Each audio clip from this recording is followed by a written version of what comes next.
I think one of the hardest things I've had to do wasn't just looking at my past mistakes and analyzing it, but also forgiving myself for it.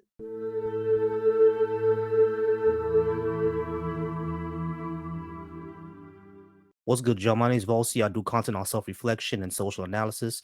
Please hit that follow button for more, and I appreciate all your support. A couple of weeks ago, I did a video on regret, and I talked about the concept of rumination. Rumination is basically when you play an event over and over in your head, especially the events that were embarrassing, the events that led to major crossroads in your life, and maybe ruined relationships or strained relationships. Those are hard to deal with in your head because you go over and over with them in your head and like, why did I do that? Why did I make that move?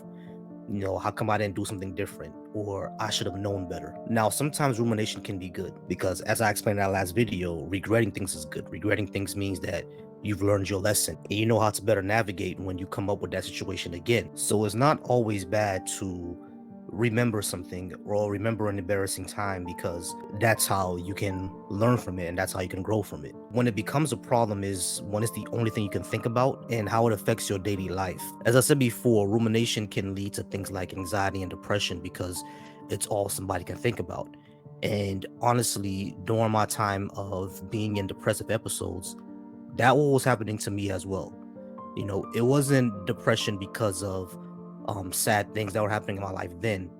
It was depression over the fact that I'm remembering something that was embarrassing or something that I regretted. It could have been either how I treated someone or just an opportunity that I missed out on. And I just simply thought about it over and over again. Now, what I've learned is that one of the best ways to get through rumination is to not push it out your head, but to learn how to forgive yourself. In the process of doing that, forgiving myself, I actually went through the 5 stages of grief. I think one of the main reasons I went through that was because who I thought I was not the way everyone else saw me.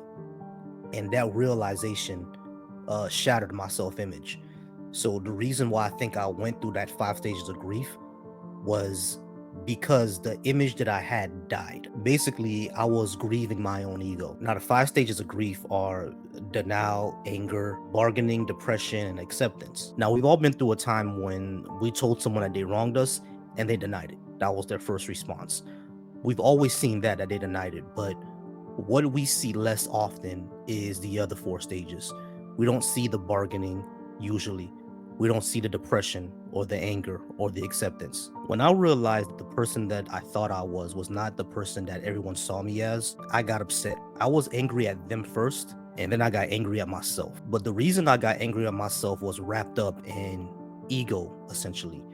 Basically, I said to myself, you're not doing enough to show how much of a good person you are. So then I started to bargain. I started to say, okay, maybe if I do this or do that, then they'll see that I'm this great guy, I'm this great person. But as we know, when it comes to the stages of grief, bargaining does not work. I think during that time of my life is when I was really trying to be a chameleon, be a people pleaser. I was trying to be on everyone's good side. But of course that doesn't work. Folks would realize what you're doing. Our community, Black people, we can recognize inauthenticity very, very quickly. And for a lot of times in my bargaining stage, they noticed that I was not being authentic. They noticed that what I wanted to do or things that I accepted was not something that I wanted to do or accept, but I was anyway just to make them happy. And that always comes off as fake. And going through that and seeing how people start to distance themselves from me, that's when the depression set in.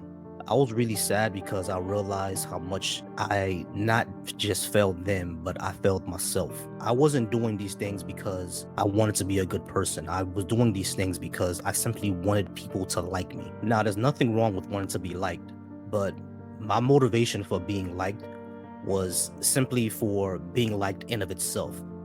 It was not about being a good person. When I realized that I was only being nice to certain women because I wanted something from them, that's when I started to ask myself, what type of friend is that? What type of person is that? And I had to accept at that point that maybe I was just not that good of a person. I needed to change. And finally, that's when the acceptance hit. Now, the thing that concerns me is that what I'm seeing for a lot of people is that they go through that acceptance, but they accept the role of being the bad guy. Or a lot of folks would advise you to simply accept the role of being the villain, of being the bad guy.